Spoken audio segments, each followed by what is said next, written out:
বলেন তো নবীজির কথা আছে না নাই? আছে। এরপরে নামাজটা শেষ হলো, একজন চিন্তা করতেছে দিলটা একটু নরম, একটু দোয়া করি। ইচ্ছা করে দুরুদ বাদ দিল। বলে যেই দোয়ার আগে দুরুদ নাই, ওই দোয়া আসমানে ঝুলন্ত থাকে, আল্লাহ তাআলার কাছে কবুল হয় না। আবার দেখেন মজলিসের শুরুতে সব উলামায়ে কেরাম সংক্ষিপ্ত সারে হলেও দুরুদ পাঠ করেন। বলে যেই মজলিসের মধ্যে দুরুদ পাঠ করা হয় না, ওই মজলিসের মধ্যে মূলত রূহ থাকে না। এখন চিন্তা করেন যে এমন একটা জায়গা নাই যেই জায়গায় আল্লাহ তাআলা আমার আপনার নবীর আলোচনাকে রাখেন নাই। এজন্য আমরাও নবীকে নিয়ে আজকে কিছু আলোচনা করব ইনশাআল্লাহ। যে আয়াতখানা আপনাদের খেদমতে তিলাওয়াত করেছি, উক্ত আয়াতের মধ্যে আল্লাহ তাআলা আমার আপনার নবীর আদর্শ, আমার আপনার নবীর চরিত্রকে সার্বজনীন বলে অভিহিত করেছেন। নবীজির চরিত্র হলো এমন এক চরিত্র, এটা সবাই অনুসরণ করতে পারে, হোক সে মুসলিম হোক সে অমুসলিম। একজন অমুসলিম যদি নবীর চরিত্র অনুসরণ করে তাহলে সে দুনিয়ার জগতে শান্তি পাবে। আর যদি কোনো মুসলিম নবীর চরিত্র অনুসরণ করে, বলে তার দুনিয়া আখিরাত উভয় জাহান উজ্জ্বল হয়ে যাবে। সুবহানাল্লাহ। নবীজির চরিত্রের অনেক বৈশিষ্ট্য আলোচনা করা যাবে।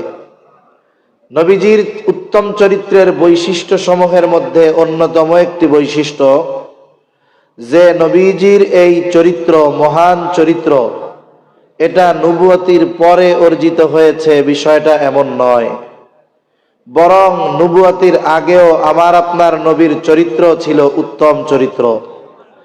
এজন্যই তো কাফেররা নবুয়তির অনেক আগে আমার আপনার নবীর উপাধি দিয়েছিল আল আমিন, আস-সাদিক, আমানতদার, সত্যবাদী। নবুয়তির পরে তো আল্লাহ তাআলা এই চরিত্রের মর্যাদা আরো বহুগুণ বাড়ায় দিয়েছেন। আল্লাহ তাআলা বলেন, ওয়া ইন্নাকা লাআলা খুলুকিন আযীম, আপনি মহান চরিত্রে অধিষ্ঠিত। নবীজির চরিত্র মহান, এটা কে বলতেছে? বলে মহান আল্লাহ তাআলা বলতেছে। মহান আল্লাহ তাআলা বলতেছেন যে আপনার চরিত্র হইল মহান। তাইলে এই চরিত্রের সৌন্দর্য কত বেশি, এই চরিত্রের মাধুর্যতা কত বেশি, এর বাস্তবতা হলো এর নির্ণয় করা এটা আমাদের জন্য অসম্ভব। তাহলে বলতেছিলাম নবীর চরিত্রের অন্যতম বৈশিষ্ট্য হলো নবীজির চরিত্র যে নবুয়তির পরেই উত্তম ছিল তা নয়, নবুয়তির আগেও নবীর চরিত্র উত্তম ছিল। আল্লাহ সুবহানাহু ওয়া তাআলা শরীয়তে ইসলামে যত কিছু নিষিদ্ধ করেছেন অথবা নবীর দ্বারা নিষিদ্ধ করিয়েছেন, শরীয়তের কিছু বিষয় আছে কোরআনুল কারীমে আল্লাহ তাআলা ওহী নাজিল করে হারাম করেছেন। আবার কিছু বিষয় আছে হারাম, কোরআনে পাওয়া যাবে না। বলে এগুলো নিষিদ্ধ করেছেন কে, হারাম করেছেন কে? বলে মুহাম্মাদুর রাসূলুল্লাহ সাল্লাল্লাহু আলাইহি ওয়াসাল্লাম। কেন? বলে আমার আপনার নবী হলেন শরীয়ত প্রণেতা। একটা হলো বলে না আইন প্রণেতা আর আইনজীবী, দুইটার মধ্যে তফাৎ আছে। আইন প্রণেতা প্রণীত আইন দ্বারা আইনজীবী তার কাজ চালায়, আর শরীয়ত প্রণেতা হলেন আমার আপনার নবী। এই জন্য নবীর মাধ্যমে অনেক জিনিস শরীয়তে হালাল হারাম করা হয়েছে। তা আমার আপনার নবীর দ্বারা আল্লাহ তাআলা নবুয়তের পূর্বে এমন কোন কাজ, এমন কোন বিষয় সংগঠিত হতে দেন নাই যেই বিষয়গুলো নবুয়তির পরে শরীয়তে ইসলামে নিষিদ্ধ করা হয়েছে। এমন কোন কাজ আমার আপনার দ্বারা, আমার আপনার নবীর দ্বারা নবুয়তির আগে কখনো সংগঠিত হয় নাই। সম্মানিত উপস্থিতি, যেমন শরীয়তে একটা জিনিস হারাম, সেটার নাম হলো মদ। অনেক হারামের মধ্যে একটা হারাম কি? মদ। বলে শরীয়তে কিছু জিনিস নবুয়তির পর হারাম হয়েছে, আর কিছু জিনিস নবুয়তের বহু পর হারাম হয়েছে। নবুয়তির বহু পরে যেই জিনিসগুলো হারাম হয়েছে এর মধ্যে একটা হলো মদ। মদ আল্লাহ তাআলা 4 ধাপে হারাম করেছেন। প্রথমবারই বলেন নাই যে এটা হারাম, বরং মদকে আল্লাহ তাআলা 4 ধাপে হারাম করেছেন। এই জন্য নবুয়াতির পরেও সাহাবায়ে কেরাম মদ পান করতেন। কেন? বলে ওই সময় ইসলামে মদ হারাম হয় নাই। কিন্তু এ কথা কেউ বলতে পারবে না যে নবুয়াতির পরে যখন মদ হারাম হয় নাই তখন আমার আপনার নবী মদ পান করছে, এ কথা কেউ বলতে পারবে না। উপরন্তু এ কথাও কারো বলার সুযোগ নাই নবুয়াতির পরে তো বহুদূর, যে নবুয়াতির আগেও আমার আপনার নবী গোটা 40 বছর হায়াতে কখনো মদ পান করেছেন, এই কথা কেউ বলতে পারবে না। আমার আপনার নবীকে আল্লাহ তাআলা হেফাজত করেছেন ওই সমস্ত বিষয় থেকে যেগুলো নবুয়াতির পরে হারাম করা হয়েছে, হোক সেটা পরপর, হোক সেটা বহু পর। কেন হারাম করেছেন? কেন আল্লাহ তাআলা হেফাজত করেছেন? হেফাজত করার অন্যতম একটি কারণ হলো যে নবুয়াতির পরে যদি এমন কোনো বিষয় হারাম করা হতো যেই বিষয়টার সাথে নবুয়াতির আগে আমার আপনার নবীর সম্পৃক্ততা ছিল, তাহলে কাফেররা বলতো, মুহাম্মদ তুমি না কয়দিন আগে এই কাজটা করছো, এখন এটারে হারাম কইতেছো কেন? এজন্য শরীয়তে ইসলামে হারাম কোনো বিষয় নবুয়াতির আগেও আমার আপনার নবীর দ্বারা আল্লাহ তাআলা সংগঠিত হতে দেন নাই।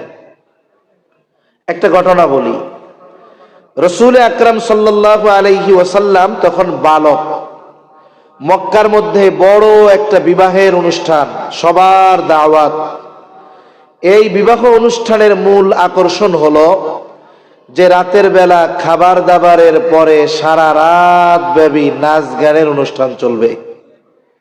জাহেলিয়াতের সময় বিবাহকে কেন্দ্র করে নাচ গান চলতো, আর এখন আমরা বলি সভ্য সমাজ। এই সমাজেও অনেক মুসলমানের ঘরে বিবাহকে কেন্দ্র করে ডেক সেট, গান বাজনা বাজে কি বাজে না? আল্লাহ হেফাজত করুক, বলি আমিন। নবীজি তখন বালক, 10, 11, 12 বছর বয়স হবে। নবীজিও সবার সাথে ওই বিবাহ অনুষ্ঠানে গিয়েছেন। খাবার দাবারের পরে সবাই অপেক্ষা করতেছে যে কখন সেই আকাঙ্ক্ষিত অনুষ্ঠান শুরু হবে। ইতিমধ্যে একজন ঘোষণাকারী ঘোষণা দিল যে তোমরা ওই জায়গায় সবাই একত্রিত হও, ওইখানে এখনই নাচ গানের অনুষ্ঠান শুরু হবে। এইবার দলে দলে দৌড় শুরু করছে। আগে গিয়ে আগে বসতে পারলেই তো ভালো মতো দেখা যাবে, শোনা যাবে। নবীজির সাথে যারা ছিলেন তারাও ডাকতেছে, মুহাম্মদ তাড়াতাড়ি চলো। নবীজি বলতেছে, ওরা তো আমাকে ডাকে, কিন্তু আমার 2 চোখ জুড়ে ঘুম চলে আসছে, আমার গোটা দেহ কেমন যেন অবশ হয়ে আসতেছে। আমার এই অবস্থা পরিলক্ষণ করে ওরা আমাকে এখানে রেখেই ওরা চলে গেল। ওরা চলে গেছে, আমি ওই বাড়ির এক পাশে গিয়ে শুয়ে পড়লাম। কারণ মানুষের যখন প্রচন্ড ঘুম আসে তখন বিছানা লাগে না, যে কোনো জায়গায় ঘুম দেওয়া যায়। এমনি একটা কথা বলে না, কয় খিদা মানে না পান্তা ভাত, ঘুম মানে না ভাঙ্গা খাট। এখন নবীজি বাড়ির এক পাশে শুয়ে পড়ছে। রাসূলুল্লাহ সাল্লাল্লাহু আলাইহি ওয়াসাল্লাম বলেন, ওরা আমাকে রেখে চলে গেল, আমি বাড়ির এক পাশে ঘুমায় গেলাম। সারা রাত পার হয়ে গেছে, সূর্য উঠে গেছে, আমার ঘুম ভাঙে না। সূর্যের আলো যখন আমার চোখের উপরে পড়েছে আমার তখন ঘুম ভাঙলো। আমি ঘুম থেকে উঠে দেখি কোথাও কেউ নাই, কোনো আওয়াজ নাই, কেউ আশেপাশে নাই। নবীজি বলেন, ওরা আমাকে রেখে চলে গেল আর আমি ঘুমায় পড়লাম। সারা রাত ঘুমন্ত, আমি কিছুই টের পাই নাই সারা রাত এই বাড়িতে কি হয়েছে। কোনো আওয়াজ আমার কানে পর্যন্ত আসে নাই। চিন্তা করে দেখেন নবীজিকে আল্লাহ তাআলা কেমন করে হেফাজত করেছেন। উদাহরণ আরো দেওয়া যাবে, তবে লম্বা হয়ে যাবে কথা। মূল কথা যেটা আমি বোঝানোর জন্য এত কথা বললাম, যে ইসলামে যত নিষিদ্ধ বিষয় আছে এমন কোন বিষয় নবুয়তির আগে আমার আপনার নবীর দ্বারা কখনো সংগঠিত হয় নাই। এই জন্য কাফেররা কখনো আমার আপনার নবীকে বলতে পারে নাই, মুহাম্মদ তুমি এখন এইটাকে হারাম বলতেছ, কিন্তু তুমিও তো আগে এক সময় এটা করেছো। এইরকম কোনো কথা কাফেররা বলার সুযোগ পায় নাই। বরং নবুয়তির পর কাফেররা আমার আপনার নবীকে বারবার হত্যার অপচেষ্টা করেছে, নবীজিকে হত্যার অপচেষ্টা করেছে। নবীজি নামাজে সেজদায় উটের নাড়ি ভুড়ি এনে নবীজির উপরে চাপিয়ে দেওয়া হয়েছে, নবীজির গলার সাথে কাপড় শক্ত করে পেঁচায় ধরা হয়েছে যাতে শ্বাসরুদ্ধ হয়ে মারা যায়। আবার সব গোত্র থেকে একজন প্রতিনিধি নিযুক্ত করা হয়েছে যেন সম্মিলিতভাবে তারা নবীকে হত্যা করতে পারে। কাফেররা বারবার আমার আপনার নবীকে হত্যার অপচেষ্টা করেছে ঠিক, কিন্তু কখনো নবীর চরিত্রের ব্যাপারে অপবাদ দেওয়ার দুঃসাহস তারা করতে পারে না। কাফেররা মানুষদেরকে আমার আপনার নবীর থেকে ঠেকায় রাখার জন্য নবীর ব্যাপারে সাধারণত 4টা শব্দ ব্যবহার করত। রাসূলুল্লাহ সাল্লাল্লাহু আলাইহি ওয়াসাল্লাম যখন 3 বছর গোপনে দাওয়াত দিলেন নবুয়তির পরে, 3 বছর পর আল্লাহ তাআলার নির্দেশ, ওয়া আনযির আশীরাতাকাল আকরাবিন, এখন আর গোপনে দাওয়াত দেওয়া যাবে না। আপনি আপনার পাড়া প্রতিবেশী, আত্মীয় স্বজন, বন্ধু বান্ধব যারা আছে সবাইকে দাওয়াত দেন। নবীজি সাফা পাহাড়ের উপরে দাঁড়ায় গেলেন, আর এক বর্ণনায় এসছে আবু কুবাইস পাহাড়ের উপরে দাঁড়ায় গেলেন। দুইটা যদিও শব্দের ভিন্নতা, কিন্তু এটার মধ্যে কোনো সমস্যা নাই। কেন? বলে সাফা পাহাড় হলো আবু কুবাইস পাহাড়ের একটা অংশ। নবীজি দাঁড়িয়ে গেলেন, আবু কুবাইস পাহাড় বলেন আর সাফা পাহাড় বলেন একই কথা। ওই পাহাড়ের একটা তাৎপর্য ছিল মক্কাবাসীর কাছে। বলে আবু কুবাইস পাহাড়ে উঠে কোন ব্যক্তি, হোক সে পরিচিত হোক সে অপরিচিত, হোক সে আরবি হোক সে অনারবি, হোক সে ধনী হোক সে গরিব, যেই হোক না কেন, মুসিবতে পড়ে বিপদে পড়ে আবু কুবাইস পাহাড়ে উঠে সে যদি মক্কাবাসীকে সাহায্যের জন্য ডাক দিত, মানুষেরা দেখতো না ব্যক্তিকে, বরং ওই পাহাড়ের দিকে খেয়াল করে মানুষেরা ওই ব্যক্তির সাহায্যার্থে ছুটে আসতো।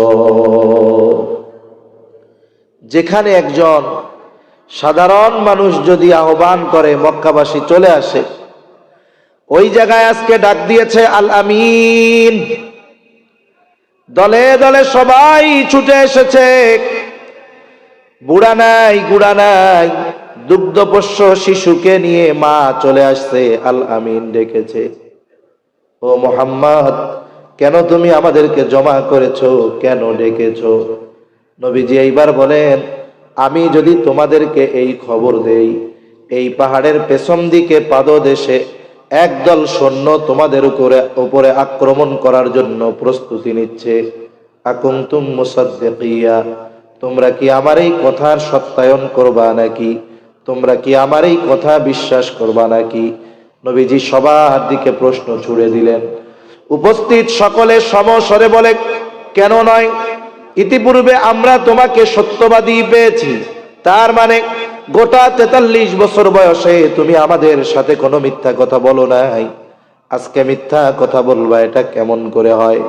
এইবার নবীজি সবাইকে তাওহীদ, রিসালাত, আখিরাতের খবর জানায়া দিলেন। কাফেররা এখন চিন্তিত, আরে নতুন এক ধর্ম নিয়ে আবির্ভাব হইছে মুহাম্মাদের, এখন তো সমস্যা, এই ধর্মের প্রচার প্রসার ঠেকাতে হবে। কেমনে ঠেকানো যায়? ওই জাহেলিয়াতের সময়, ওই সময়ও প্রতি বছর হজ সংগঠিত হতো। পৃথিবীর বিভিন্ন প্রান্ত থেকে মানুষ বাইতুল্লাহ জিয়ারতের জন্য আসতো। কাফেররা চিন্তা করলো, পৃথিবীর বিভিন্ন প্রান্ত থেকে মানুষ যদি আসে আর মুহাম্মদ যদি তাদেরকে নতুন ধর্মের দাওয়াত দিয়া তার দলে ভিড়ায় নেয়, এটা তো ভালো কাজ হবে না। তাইলে কি করা যায়?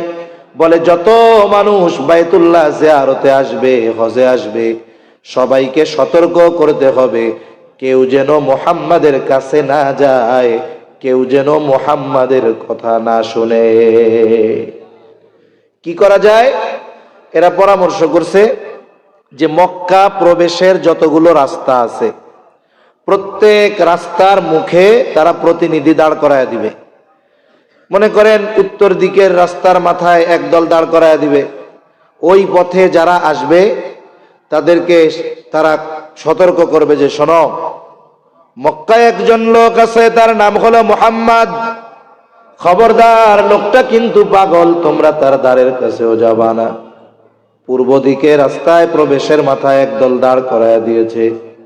ওই মানুষগুলো যারাই ওই পথে আসে তাদেরকে সতর্ক করে দিয়ে বলে শোনো, মক্কায় একজন লোক আছে, তার নাম হলো মুহাম্মদ, সে কিন্তু একজন গণক, খবরদার তার কাছে তোমরা যাবা না।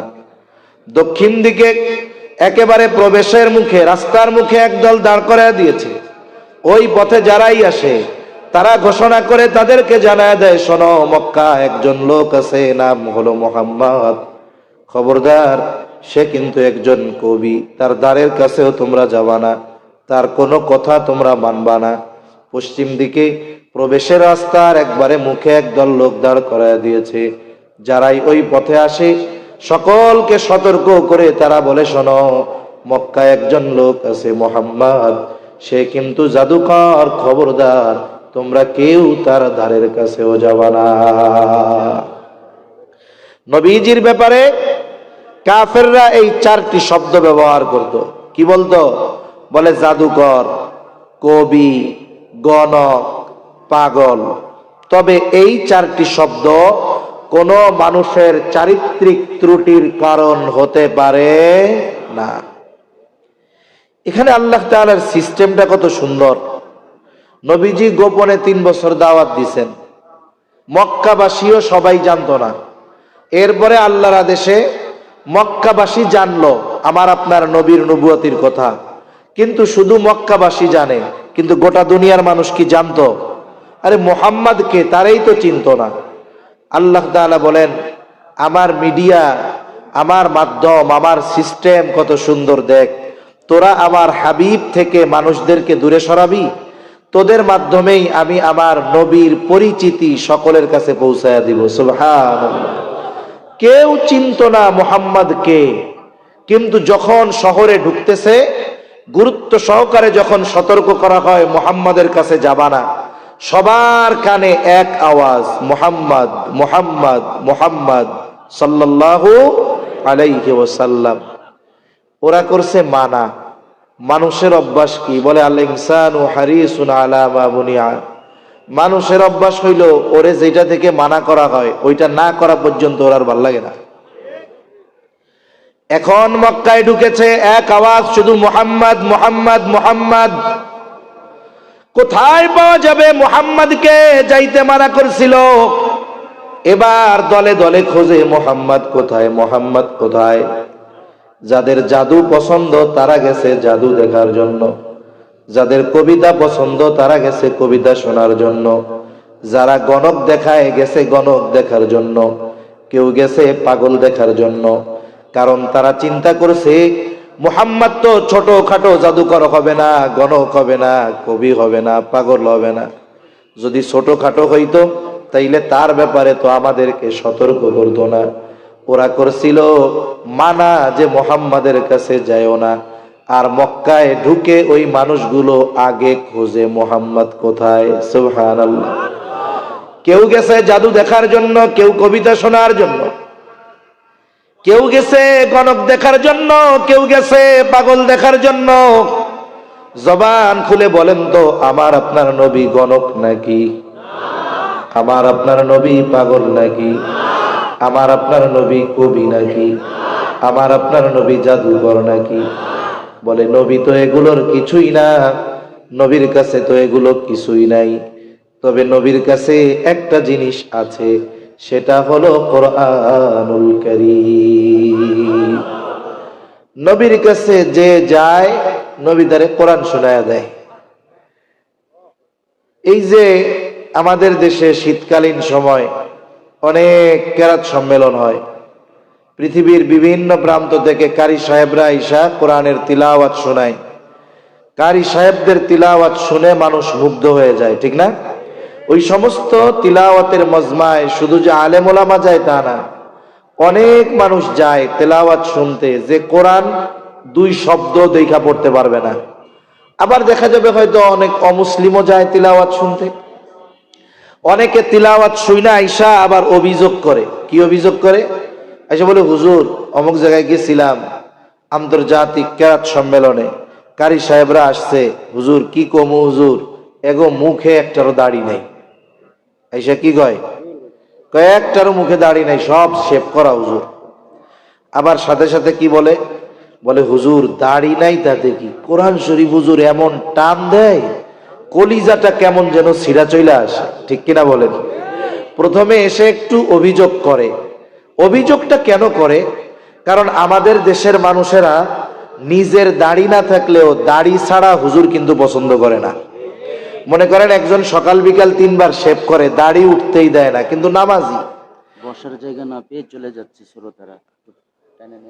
আচ্ছা, আমাদের একটু জায়গা সংকুলন হচ্ছে না তো, একটু যদি মেহরবানি করে কথা না বলে কথা শুনতে শুনতে আপনারা একটু যদি আগায় আগায় মিশে মিশে বসেন, আরাম করেই বসেন, তবে একটু মিশে মিশে বসেন, তাহলে পেছনে কিছু ভাই জায়গা না পেয়ে চলে যাচ্ছে, কিছু ভাই দাঁড়িয়ে আছে, ওনারাও বসতে পারবে। আমার পরে যে বরকতি মজমা, ওখানে ওনারাও একটু শরীক হইতে পারবে। একটু মেহরবানি করে আসেন। তাহলে দেখেন আমাদের দেশে যেই ব্যক্তির দাড়ি নাই, মনে করেন নামাজি, ওই ব্যক্তি মসজিদে নামাজ পড়তে গেছে ফজরের নামাজ, এখন জামাতে দাঁড়াবে, এই সময় তাকায় দেখে ইমামের মুসল্লায় ঠিক ওনার মতো একজন দাড়ি ছাড়া লোক দাঁড়ায় আছে। বলেন তো, ওই দাড়িবিহীন লোক যদি ওরে জিজ্ঞাসা করে তুমি কে, বলে আমি হলাম ইমাম সাহেব, আজকে ফজরের নামাজ পড়ামো, মুখে তো দাড়ি নাই শেভ করা। ওকে ভাই মিয়া তোমার দাড়ি কই? এখন ইমাম সাহেব যে হবে, ও যদি কয় তোমার দাড়ি কই, তারপরে আমি মুসল্লি, তুই হুজুর, তোর দাড়ি কই ক, পিড়াইয়া মসজিদ থেকে বের করে দিবে। ঠিক কিনা বলেন? দাড়ি নাই, ইমামতি করতে আইছে, হুজুর সাজতে আইছে, ফাজিল জানি কোন জায়গার, এরকম বলবে আর কি। এর দ্বারা কি বোঝা গেল? এর দ্বারা একটা জিনিস বোঝা গেল, আমাদের দেশের যেই মানুষগুলোর দাড়ি নাই, এরাও দাড়ি ছাড়া কোনো হুজুরে পছন্দ করে না। ঠিক কিনা বলেন? এদের অন্তরে যে দাড়ির প্রতি একটা মোহাব্বত আছে, এর দ্বারা এটা বোঝা যায়। আল্লাহ তাআলা এই ধরনের দাড়িবিহীন লোকগুলাকেও নবীর সুন্নাত দাড়ি রাখার তৌফিক দান করুন, সকলে বলি আমিন। এরপরে যখন ওই কারি সাহেব তিলাওয়াত করে, 1500 বছর পরে দাড়িবিহীন একজন কারি তিলাওয়াত যখন করে, লম্বা টান যখন দেয়, এক টানে 10, 15, 20 আয়াত পড়া ফেলে। কারি সাহেব যত বেশি আয়াত তিলাওয়াত করে এক টানে, শ্রোতা তত কোমরে গামছা বাঁধে। কেন? বলে কারি সাহেব যখন তার তেলাওয়াত স্টপ করে, গোটা ময়দানের সবাই সমস্বরে আল্লাহু আকবারের আওয়াজ তুলে। ঠিক কিনা বলেন? এটা অন্তরে কেন আসে? বলে তিলাওয়াত যখন শোনে, অন্তরের মধ্যে একটা প্রভাব বিস্তার হয়, একটা ঢেউ উঠে, একটা আবেগ, মোহাব্বত, ভালোবাসা জমা হয়। আর তিলাওয়াত শেষ হওয়ার সাথে সাথে এই আবেগ আল্লাহু আকবারের আওয়াজের মাধ্যমে বিস্ফোরিত হয়। ঠিক কিনা বলেন?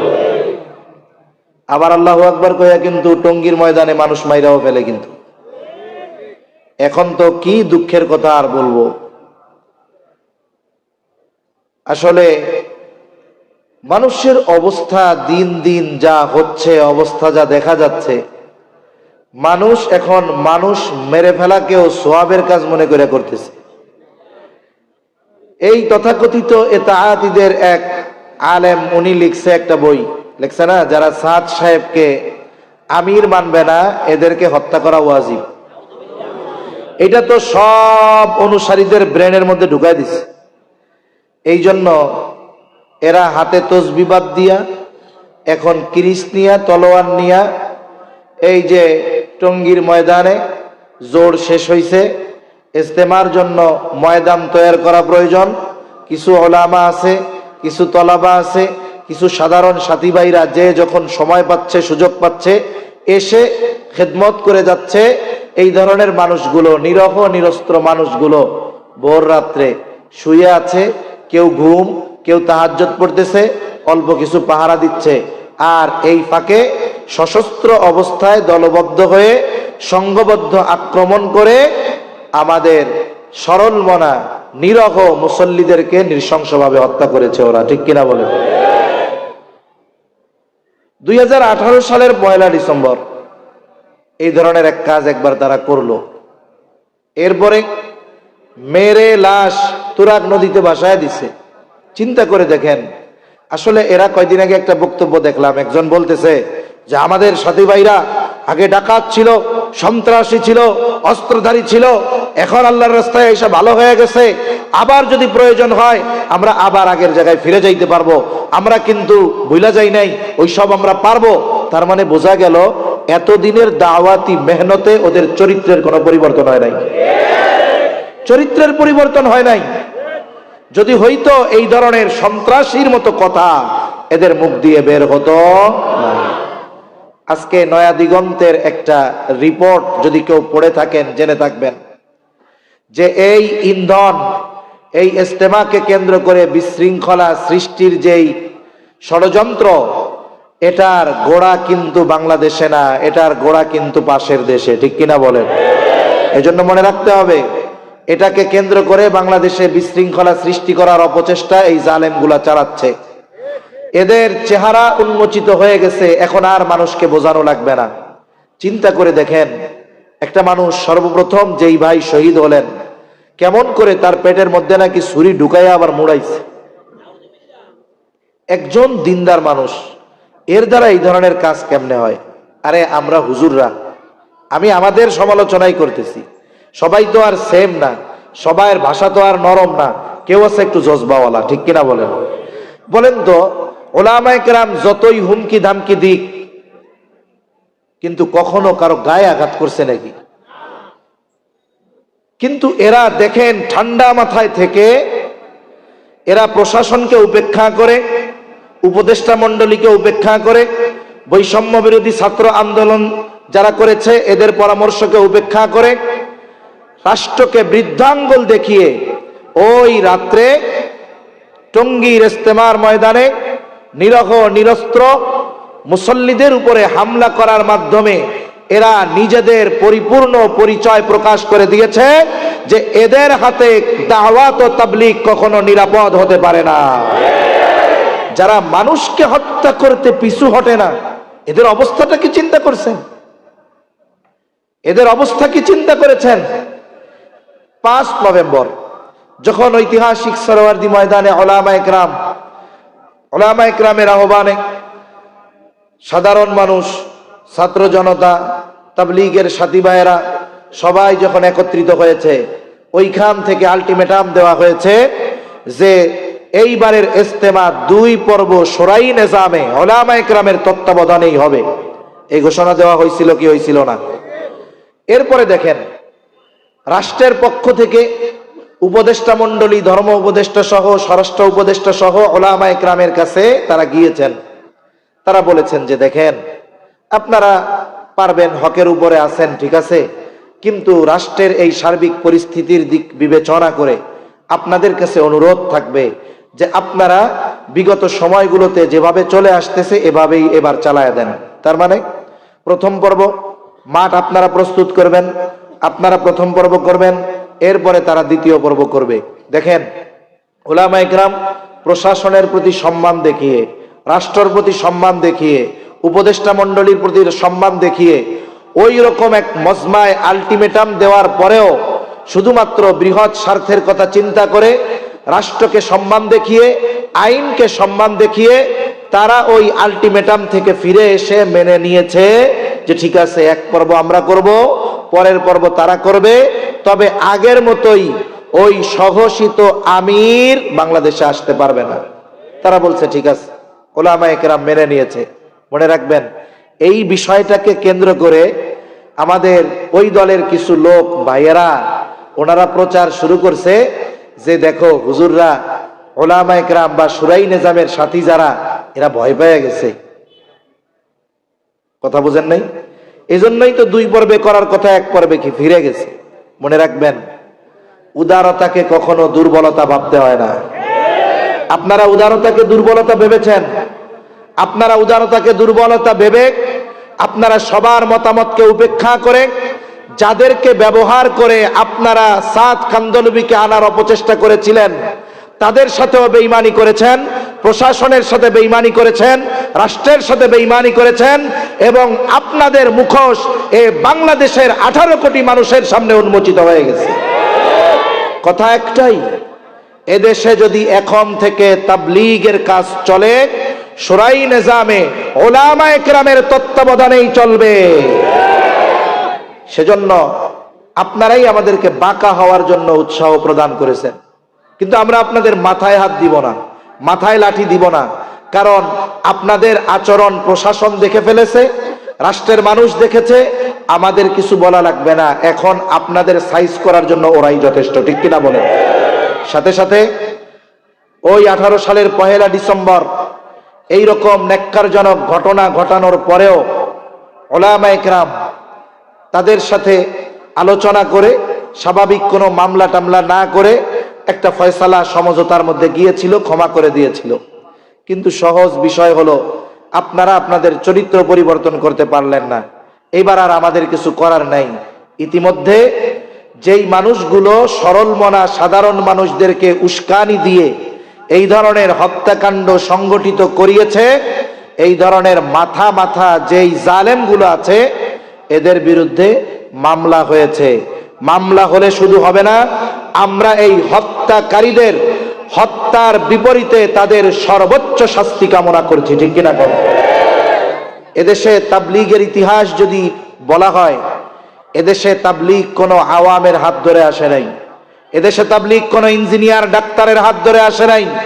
এই দেশে তাবলীগের কাজ শুরু করেছেন শামসুল হক ফরিদপুরি সদর সাহেব হুজুর রহমাতুল্লাহ আলাইহি। এই দেশের তাবলীগের প্রথম আমির যিনি ছিলেন, তিনি সদর সাহেব হুজুর যাকে বানাইছেন আব্দুল আজিজ রহমাতুল্লাহ আলাইহি। এই জন্য মনে রাখতে হবে, যেই কাজ উলামায়ে কেরামের তত্ত্বাবধানে এই দেশে শুরু হয়েছে, আবার ওই কাজের পূর্ণ নিয়ন্ত্রণ উলামায়ে কেরামের হাতেই থাকবে। এখন বলতে পারেন, তাহলে মধ্যে আপনারা কিছু কর না কেন? একটা বিষয় হলো যে একটা কাজ ধারাবাহিকভাবে চলতেছে, উলামায়ে কেরামের কাজ তো একমুখী না। কিছু মানুষ বোঝে না, কিছু মানুষ মনে করে তাবলীগই দ্বীন, মানে যে তাবলীগের সাথী ও মনে করে এটাই দ্বীন, দ্বীনের আর কিছু লাগবে না, 6 সূরা শিখলাম আমার আর কিছু লাগবে না। হায়রে মিয়া, আপনাদের মনে করেন আজকের যিনি শাইখুল হাদিস আল্লামা আলী আহমদ সাহেব দামাত বারকাতুহুমুল আলিয়া, হুজুর যদি প্রতি বছরে 3 চিল্লা লাগায়, শাল লাগায়, বলেন তো এই যে হাদিসের দর্স দিবে কে? বেটা তোরা এসে দর্স দে পারলে, তাইলে আমরা হুজুরের চিল্লায় পাঠায় দিব না, ঠিক কিনা বলেন?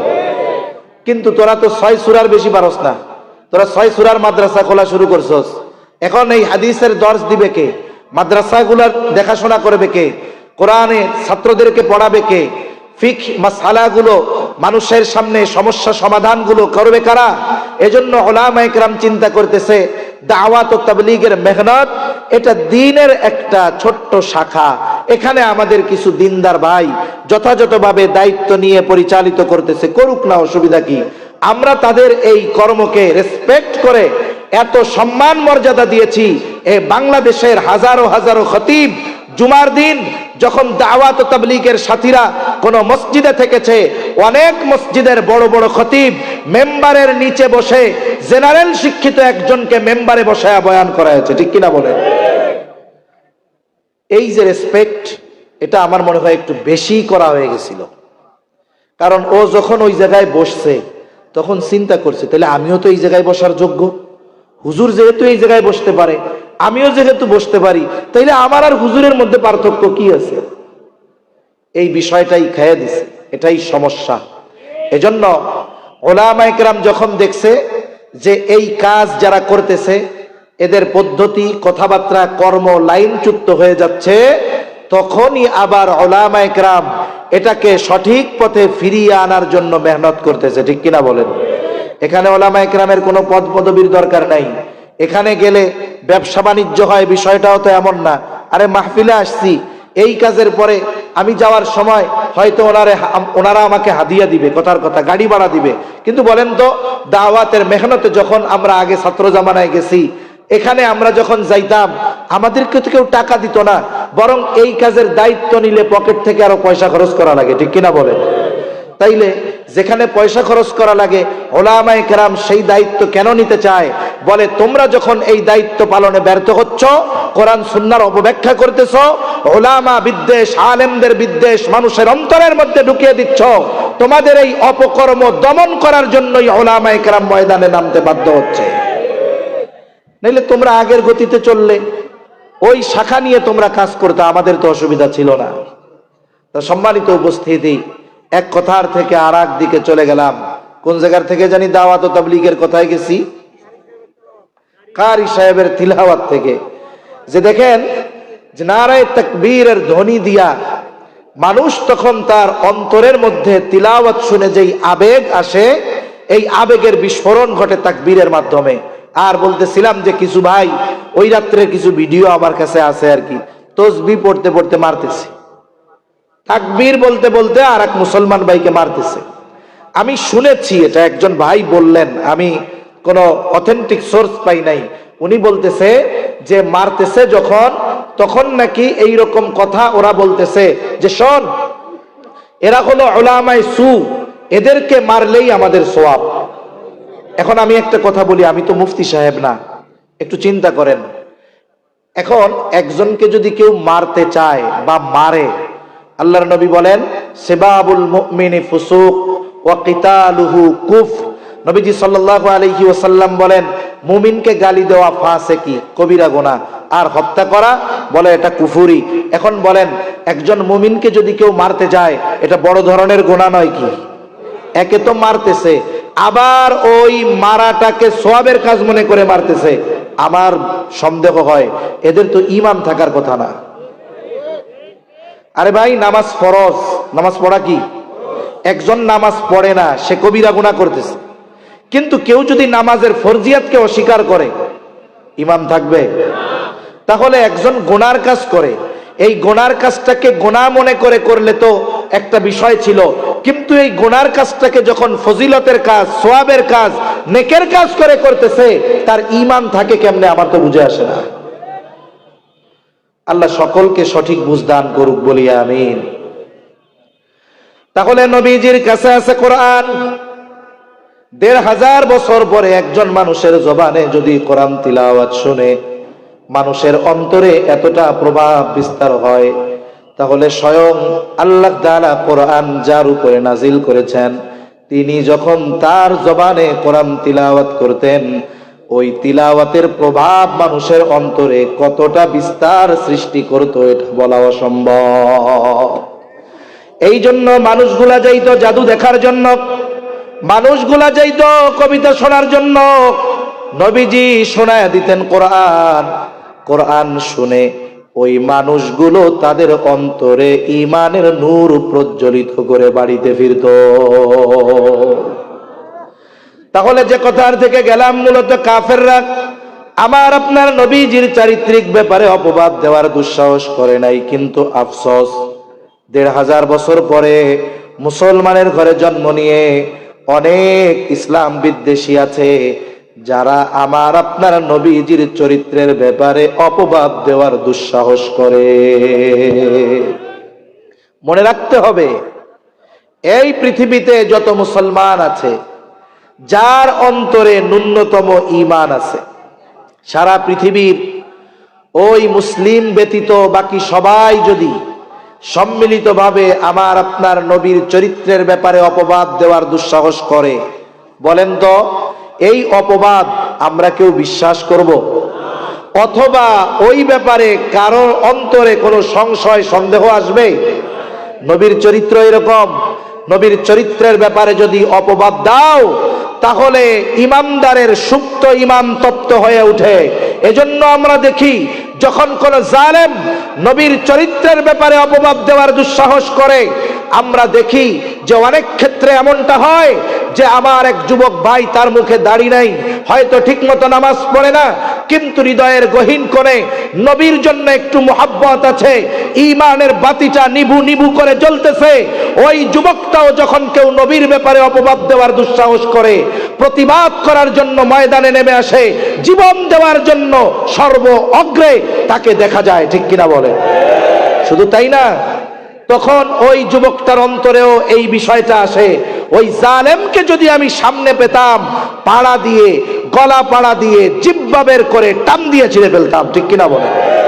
এজন্য মনে রাখতে হবে, নবীর চারিত্রিক ব্যাপারে অপবাদ দিয়ে এই উম্মতের ইমানদারদের অন্তর থেকে আল্লাহর কসম ন্যূনতম নবীর প্রতি মুহাব্বত কমানো সম্ভব নয়।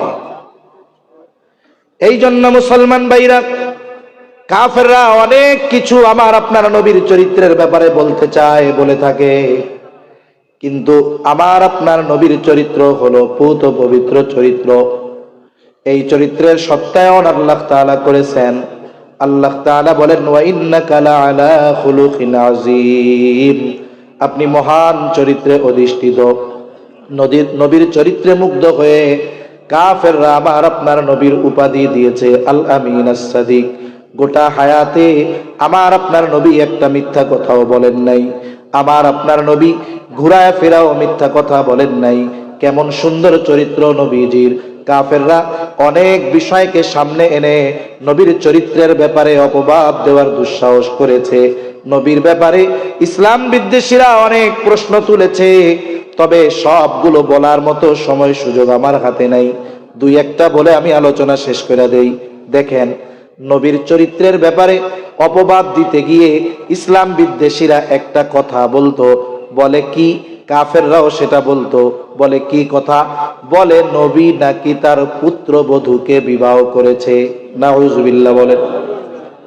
ইতিহাস হলো, জাহেলিয়াতের সময় ওই মানুষগুলো পালক পুত্রকে নিজের পুত্রের মতো মনে করত। রাসূল আকরাম সাল্লাল্লাহু আলাইহি ওয়াসাল্লামের পালক পুত্র ছিলেন হযরত যায়েদ রাদিয়াল্লাহু তাআলা। যায়েদ রাদিয়াল্লাহু তাআলা আনহু একবার হারায় গেছে। এখন এক লোক পায়া বাজারে গোলাম বলে তাকে বিক্রয় করে দিয়েছে। খাদিজার এক ভাই যায়েদকে বাজার থেকে কিনে এনে খাদিজাকে হাদিয়া দিল। নবীজির সাথে খাদিজার বিবাহের পর খাদিজা এবার যায়েদকে নবীর খেদমতের জন্য দিয়ে দিল। যায়েদের মা বাবা খোঁজ পেয়েছে যে আমাদের সন্তান মক্কায় মুহাম্মাদুর রাসূলুল্লাহর কাছে আছে গোলাম হিসাবে। মা বাবা খুঁজতে খুঁজতে চলে আসছে। নবীর কাছে এসে যখন বলেছে যায়েদ আমাদের সন্তান, যায়েদও মা বাপকে চিনতে পারছে। নবীজি বললেন, যায়েদ চলে যাও, আমি তোমাকে আজাদ করে দিলাম। যায়েদের মা বাবাকে বলা হলো, আপনারা সন্তানকে নিয়ে যান। কিন্তু যায়েদ আমার আপনার নবীর চরিত্রে এমন মুগ্ধ, মা বাবাকে বলে তোমরা চলে যাও, আমি নবীর কাছে থাকতে চাই। এতকাল তো গোলাম ছিল, নবী আজাদ করে দিয়েছেন, এখন কি হিসাবে থাকবে? নবীও যায়েদের এই মোহাব্বত দেখে মুগ্ধ হয়ে সকলের সামনে ঘোষণা করে দিলেন, আজকে থেকে যায়েদ হলো আমার সন্তান। আর জাহেলিয়াতের সময় একটা কুসংস্কার ছিল, পালক পুত্রকে নিজের পুত্রের মতো মনে করা হইতো। পালক পুত্রকে নিজের পুত্রের মতো মনে করা হইতো।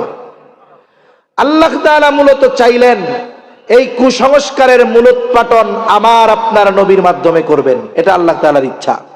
তা একটা সময় যায়েদের সাথে নবীজি সাল্লাল্লাহু আলাইহি ওয়াসাল্লামের ফুফাতো বোন যায়নাব বিনতে জাহাশের বিবাহ হলো। নবীজি বিবাহ দিছেন, কিন্তু কুফু মেলে নাই তো। যায়নাব বিনতে জাহাশ, উনি হলেন কুরাইশ বংশের নারী। যায়েদ গোলাম খাটছে, ইউথিপিয়ান, দেখতেও ভালো না, ওনাদের সাথে বনাবনি হয় না। একটা সময় যায়েদ নবীর সামনেই যায়নাব বিনতে জাহাশকে তালাক দিয়ে দিছে। এবার আল্লাহ তাআলা জানায়া দিলেন, ইদ্যতকালীন সময় শেষ হবে, এরপরে আপনি যায়নাব বিনতে জাহাশকে বিয়া করবেন। তার মানে এই সমাজের গোটা স্রোতের বিপরীতে দাঁড়িয়ে আপনাকে এই কাজটা করতে হবে। অনেক সময় কিছু বিষয় আদেশ করার চাইতে ওই কাজ করার মাধ্যমে ফায়দা বেশি হয়। যেমন সংক্ষিপ্ত সারে বলি, আমি আর 10 মিনিটে শেষ করে দিই। হ্যাঁ, অনেক সময় বলার চাইতে করলে ওটার প্রভাব বেশি পড়ে। কেমনে? হুদাইবিয়ার সন্ধির সময় যখন সাহাবায়ে কেরাম মদিনা থেকে মক্কার উদ্দেশ্যে রওনা হয়েছে, দীর্ঘদিন পর বাইতুল্লাহ দেখবে, আত্মীয় স্বজনের সাথে দেখা করবে, বলে 10 ভাগের 9 ভাগ রাস্তা পার হয়ে গেছে, অল্প কিছু দূর মক্কা, সকলে ইহরাম পরিধান করে ফেলছে, যাই রে মক্কায় যাব, বাইতুল্লাহ দেখবো, আত্মীয় স্বজনের সাথে দেখা করব। এই সময় কাফেরদের সাথে মুসলমানদের একটা চুক্তি হয়েছে, সন্ধি হয়েছে, বলে হুদাইবিয়া নামক কূপ ছিল ওই জায়গায়, এই কারণে ওই কূপের নাম অনুসারে সন্ধি বা চুক্তির নামও হুদাইবিয়ার সন্ধি। এবার চুক্তির যতগুলো ধারা দৃশ্যমান মনে হচ্ছিল সবগুলো কাফেরদের পক্ষে, মুসলমানদের বিপক্ষে। এর মধ্যে একটা কি বলে, এই বছর তোমরা যাইতে পারবা না, ফিরে যাইতে হবে। এইরকম যতগুলো ধারা আছে সব কাফেরদের পক্ষে, মুসলমানদের বিপক্ষে। এই কারণে মুসলমান সবার মন খারাপ। সাহাবায়ে কেরাম বৈশা আছে। নবীজি তাদেরকে উদ্দেশ্য করে বললেন, শোনো, তোমরা তোমাদের মাথা মুন্ডায় ফেলো, সাথে সাথে যার সাথে যেই পশু আছে সেটাকে কোরবান করে দাও, জবাই করে দাও। নবীজি এই কথা পরপর 3 বার বললেন, কিন্তু সাহাবায়ে কেরামের মন খারাপ, কেউ খেয়াল করে নাই। 3 বার বলার পরেও তাদের কোনো নড়াচড়া নাই। নবীজির সাথে ওই সফরে ছিলেন উম্মে সালামা রাদিয়াল্লাহু তাআলা আনহা। নবীজি তাঁবুর মধ্যে গিয়া এই অবস্থার কথা বর্ণনা করলেন। উম্মে সালামা বলে, ইয়া রাসূলুল্লাহ, এরা তো এমন নয়, বরং তারা এসে বড় আশা নিয়ে এসেছিল, সেটা যেহেতু পূরণ হয় নাই, হয়তো তাদের মন খারাপ, তারা আপনার কথা খেয়াল করে নাই। আপনার তাদেরকে কিছুই বলার প্রয়োজন নাই, আপনি আপনার ছাগলটা নিয়ে গিয়া তাদের সামনে জবাই দিয়ে দেন। এইবার নবীজির সাথে থাকা জন্তুটা নিয়া সাহাবায়ে কেরামের সামনে যখন নিজে জবাই দিয়ে দিলেন, কিছুই বলা লাগে নাই। উপস্থিত যারা ছিল সকলে মাথা মুন্ডায় ফেললো এবং যার সাথে যেই পশু ছিল সেটাকে নবীর দেখা দেখে কুরবান করে দিল। তার মানে কিছু সময় আছে বলার চাইতে করার মাধ্যমে ফায়দা বেশি হয়। আল্লাহ তাআলা চাইলেন এই কুসংস্কারের মূলোৎপাটনের আদেশ শুধু দিবেন তা নয়, বরং নবীজির মাধ্যমে এই কুসংস্কারের মূলোৎপাটন আল্লাহ তাআলা করবেন। এইবার নবীজি যায়েনাব বিনতে জাহাশকে বিবাহ করলেন আল্লাহ তাআলার নির্দেশে। লম্বা কথা, মানুষেরা বলা শুরু করলো মুহাম্মদ তার পুত্রবধূকে বিবাহ করেছে। আর আল্লাহ তাআলা ওহী নাজিল করে বললেন, মা কানা মুহাম্মাদুন আবা আহাদিম মির রিজালিকুম ওয়ালাকিন রাসূলুল্লাহ ওয়া খাতামান নাবিয়্যিন। আল্লাহ তাআলা বলেন, মুহাম্মদ সাল্লাল্লাহু আলাইহি ওয়াসাল্লাম তোমাদের কোন পুরুষের পিতা নন, তিনি হলেন আল্লাহর রাসূল, তিনি হলেন শেষ নবী। আল্লাহ তাআলা এই আয়াত নাজিল করে জানায়া দিলেন যে পালক পুত্র আপন পুত্রের মতো নয়। এই জন্য পালক পুত্রের বিষয়ে 2-1টা কথা বইলা আমি আলোচনা শেষ করব। কারণ আমাদের সমাজে হয়তো আপনাদের আত্মীয় স্বজন পরিচিত জন অনেকে আছে যে সন্তানহীন, কিন্তু তারা সন্তান লালন পালন করে। দম্পতি, সন্তানহীন দম্পতি একটা 3 বছরের বাচ্চা পাইছে, ছেলে। এই ছেলের আইনা লালন পালন করতেছে। ছেলে এখন বালেগ হয়ে গেছে, 14.5-15 বছর বয়স, বালেগ হয়ে গেছে। মা, পালক মা কত মায়া করে, দয়া করে, মহব্বত করে, ভালোবেসে 3 বছর থেকে 14 বছর পর্যন্ত লালন পালন করেছে। এখন ইসলাম কি বলে? বলে ওই ছেলেটা যখন বালেগ হয়ে যাবে তখন সে তার ওই পালক মায়ের সামনে যেতে পারবে না, অবশ্যই পালক মাকে এবং তাকে পালক মায়ের সাথে পর্দা করতে হবে। আবার একটা মেয়ে আনছে 2 বছর বয়স, 2.5 বছর বয়স। এখন মেয়েটারে কত আদর করছে বাবা, পালক বাবা, চুমু দিছে, আদর করছে, কোলে নিছে। বলে মেয়েটা যখন প্রাপ্তবয়স্ক হয়ে যাবে, বয়স্কা হয়ে যাবে, তখন ওই মেয়ের পালক বাবার সাথে পর্দা করতে হবে, পালক বাবার ওই মেয়ের সাথে পর্দা করতে হবে। কথা বোঝা গেছে? আবেগের সুযোগ নাই। অনেকে কয় 10 বছর ধরে কোলে পিঠে করে এখন মানুষ করলাম, এখন এর সাথে আমাগো আবার পর্দা কি এর? এ কথা বলার সুযোগ আছে? বলেন, সুযোগ নাই। তবে যদি কোনো বাচ্চা 2 বছরের আগে আনা হয়, কয় বছরের আগে? 2 বছর বলতে আরবি হিসাবের 2 বছর, ইংরেজি হিসাবের না। 2 বছরের আগে মনে করেন 1.5 বছরের একটা বাচ্চা আনা হয়েছে, ওই বাচ্চাটাও তো বড় হওয়ার পরে যদি ছেলে হয় তার মার সাথে পর্দা করা লাগবে। এখানে একটা কাজ করা যাইতে পারে। বলে কি কাজ করা যায়? বলে যদি ওই মহিলার আপন বোন থাকে, যেই বোনের ছোট বাচ্চা আছে, ওই বাচ্চা দুধ পান করে, তাহলে ওই পালক পুত্রটারে দিয়া এইবার বোনের দুধ পান করায় দিবে। তাহলে সম্পর্ক কি হয়ে গেল? পালক মার সম্পর্ক হয়ে গেল দুধ খালা। ঠিক কিনা বলে? এখন সম্পর্কে যেহেতু খালা হয়ে গেছে, দুধ সম্পর্কের একটা আত্মীয় হয়ে গেছে, এই বাচ্চা বড় হওয়ার পরে ওই মহিলার আর পর্দা করা লাগবে না। মনে করেন একটা মেয়ে আনছেন, এই মেয়েটা আসছে 1.5 বছর বয়স, আপনি পালক বাবা, আপনি কি করেন? বলে আপনার যদি কোনো বোন থাকে, ওই বোনের যদি কোনো বাচ্চা থাকে, সে যদি দুধ পান করাইতে পারে, তাহলে মেয়েটারে দিয়ে আপনি দুধ পান করায় দেন। তাইলে কি হইল? আপনার বোন হইল তার দুধ মা, আপনি হয়ে গেলেন দুধ সম্পর্কের মামা। ঠিক কিনা কোন? এখন কি হইল? মেয়েটা বড় হলে তার সাথে আপনি দেখা করতে পারবেন। কেন? বলে আপনার বোনের দুধ পান করছে যে, এই জন্য এর সাথে আপনার বিবাহ হারাম। কথা বোঝা গেছে তো? এই বিষয়টা আমাদের সমাজে অনেক মানুষ জানে না। না জানার কারণে অনেক দিনদার পরিবার, যাদেরকে দিনদার বলে জানি, এরা গুনার মধ্যে লিপ্ত আছে। রাসূলুল্লাহ সাল্লাল্লাহু আলাইহি ওয়াসাল্লাম এই যে পালক পুত্র যে আপন পুত্রের মতো নয়, আল্লাহ তাআলা এই কুসংস্কার মূলোৎপাটন করার লক্ষ্যে যায়েদের তালাকপ্রাপ্ত স্ত্রী যায়নাব বিনতে জাহাশের সাথে আল্লাহ সুবহানাহু ওয়া তাআলা আমার আপনার নবীজির বিবাহ বন্ধনের সিদ্ধান্ত নিয়েছেন। সুবহানাল্লাহ। আল্লাহ তাআলা